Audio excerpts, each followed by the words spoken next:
Assalamualaikum warahmatullahi wabarakatuh. Salam sejahtera buat kita semua.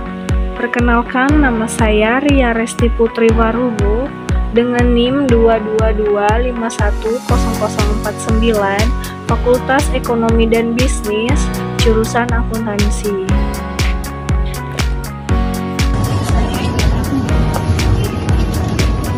Oh Mbak, aduh. Mau nanya nih. Iya teh. Soalnya buat tugas saya mahasiswi dari Pelita Bangsa. Mau nanya nih soal dagangannya, boleh nggak? Mau nanya soal tentang rokok. Oh iya. Rokok yang paling sering dibeli di sini apa ya? Kenapa banyak? Ya mereknya rokok apa aja? Sampurna Mil. Sempurna ya. Berarti sebungkusnya itu berapa? Bungkus 36. 36.000 ya. Berarti kalau boleh tahu nih ya, kira-kira dalam sehari itu lakunya berapa?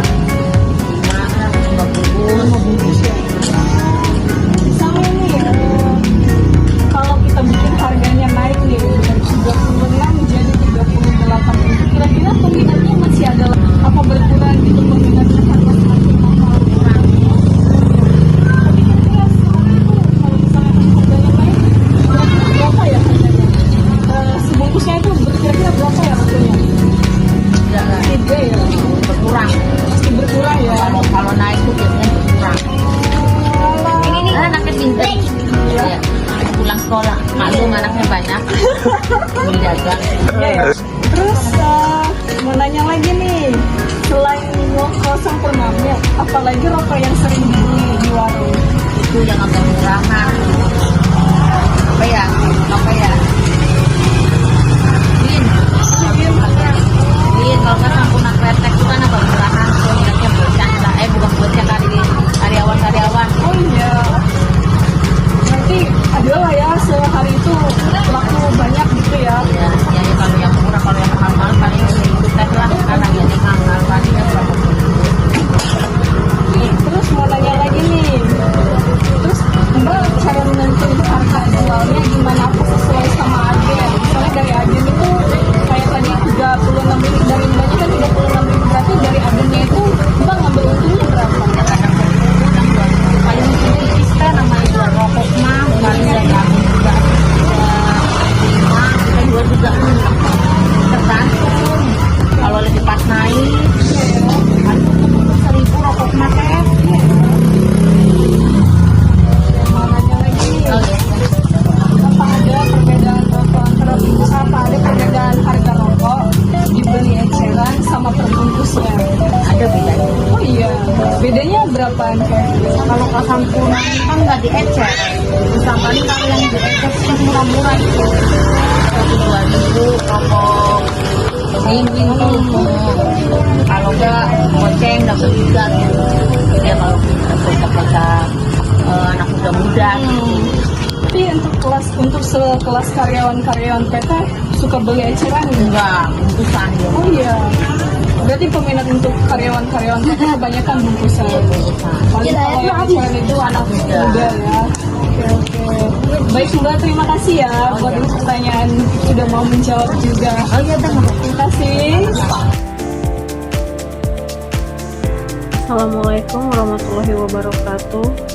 Perkenalkan, nama saya Ria Resti Putri Warubu, Fakultas Ekonomi dan Bisnis, Prodi Akuntansi.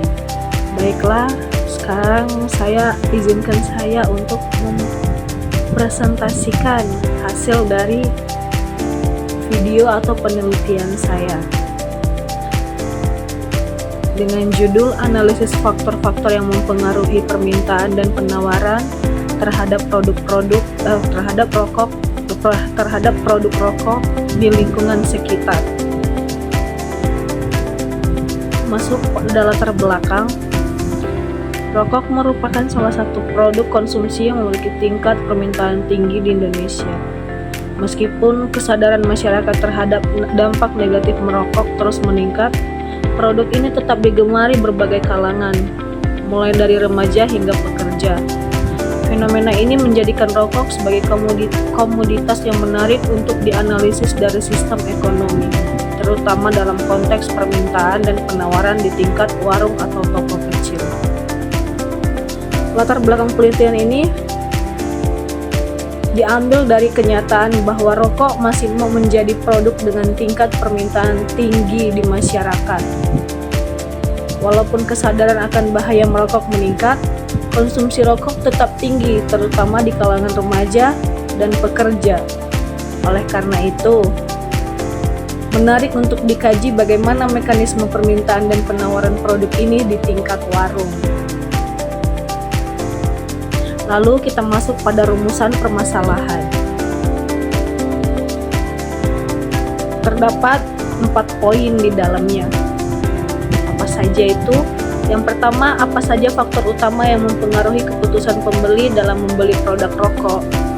Bagaimana pedagang atau warung menetapkan harga jual rokok di lingkungan sekitar?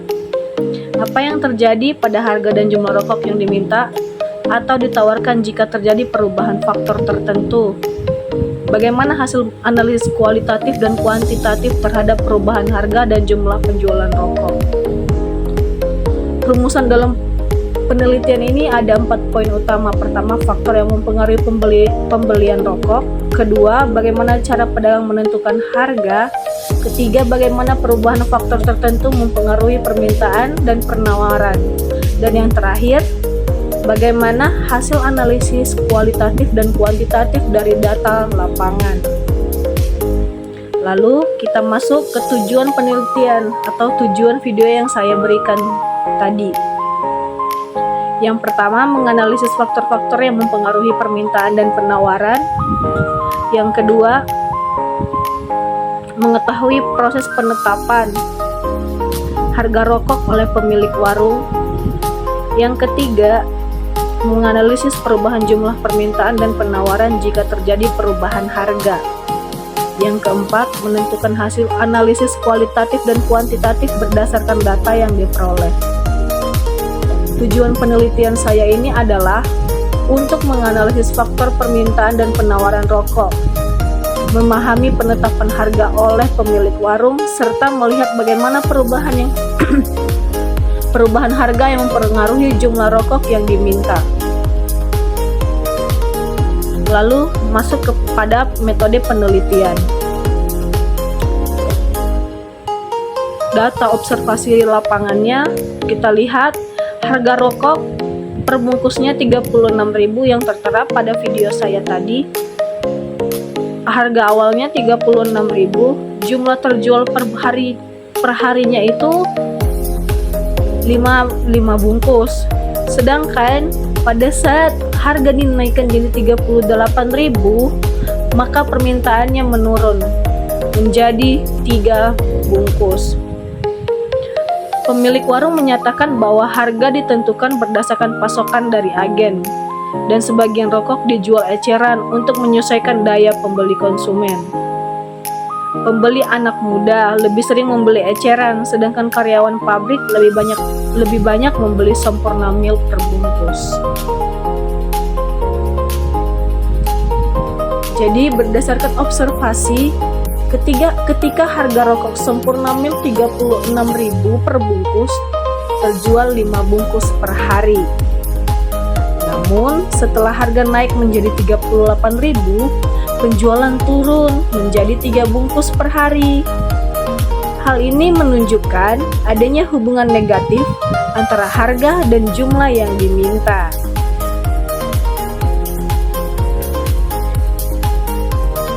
Kita masuk pada analisis kuantitatif. Di sini ada rumus elastisitas permintaan. Yang seperti yang saya katakan tadi, sudah tertera harga awal produk, harga setelah perubahan. Setelahnya jumlah harga yang diminta sebelum harga berubah, jumlah harga yang diminta dan jumlah harga yang diminta setelah harga berubah. Kita bisa lihat dari rumusnya dan pengerjaannya. Maka hasil akhirnya ketemu min 7,2. Jadi perhitungan elastisitas permintaan menunjukkan hasil min 7,2. Nilai negatif menunjukkan hubungan berlawanan antara harga dan jumlah permintaan. Karena nilainya lebih besar dari 1, maka permintaan rokok bersifat elastis tinggi. Artinya, konsumen sangat sensitif terhadap kenaikan harga. Lalu di sini ada grafiknya nih. Kita lihat grafik hubungan harga dan jumlah permintaan. Grafik berikut grafik ini menunjukkan hubungan antara harga rokok sempurna dan jumlah pembelian per hari di lingkungan atau di warung. Tujuannya untuk melihat bagaimana perubahan harga mempengaruhi permintaan konsumen. Kita lihat pada sumbu X ditampilkan harga rokok per bungkusnya, sedangkan pada sumbu Y menunjukkan jumlah rokok yang terjual per harinya. Saat harga, kita lihat di situ ada harga 36.000. Yang seperti saya katakan tadi, harga awalnya 36.000. Nah, jumlah rokok yang terjual mencapai 5 bungkus per hari.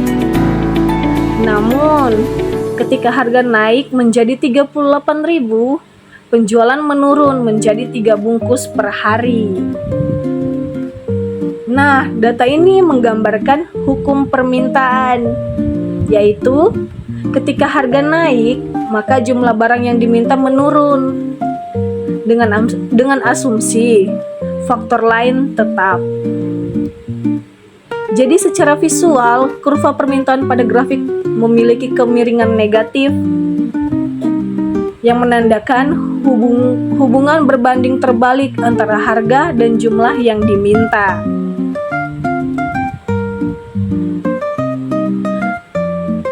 Penurunan jumlah pembelian ini juga dipengaruhi oleh karakteristik konsumen.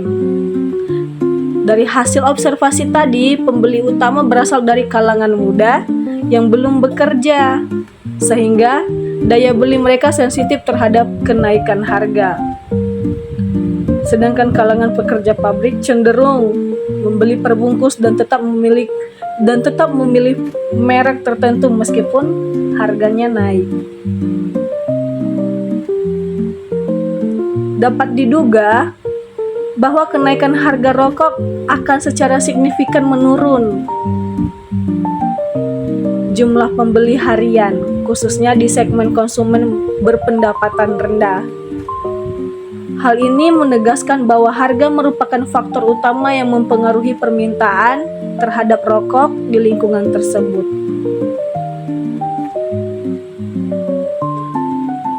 Baiklah, kita selanjutnya masuk pada analisis kualitatif. Di sini ada persepsi konsumen terhadap rokok dan penetapan harga oleh pedagang. Berdasarkan hasil survei dengan beberapa konsumen, bahwa keputusan membeli rokok tidak hanya dipengaruhi oleh harga, tetapi juga oleh kebiasaan gaya hidup dan faktor sosial. Berdasarkan hasil wawancara, pedagang kecil menetapkan harga berdasarkan distributor atau agen, merek, dan kemampuan daya beli konsumen. Sekitar pedagangan mengatakan, saya naikin harga 1.000, saya sudah kelihatan pengaruhnya. Kadang orang pindah ke merek lain. Faktor penawaran, harga pasokan dari agen, biaya operasional warung, serta strategi bersaing dengan orang lain. Perilaku konsumen, kalangan muda membeli eceran karena keterbatasan pendapatan, sedangkan pekerja tetap membeli perbungkus untuk efisiensi. Respon pedagang menetapkan harga jual berdasarkan harga dari distributor dan tingkat permintaan lokal. Jika permintaan menurun, mereka menjual lebih banyak secara eceran. Faktor permintaan, harga, pendapatan konsumen, kebiasaan merokok, dan pengaruh sosial. Secara kualitatif, ada beberapa faktor yang mempengaruhi permintaan dan penawaran, yaitu dari sisi permintaan, harga, pendapatan, kebiasaan, dan pengaruh sosial. Dari sisi penawaran, harga pasokan dari agen yang tadi saya katakan tadi, biaya operasional, serta persaingan antar warung. Konsumen muda cenderung membeli eceran karena keterbatasan pendapatan, sedangkan pekerja tetap membeli perbungkusnya.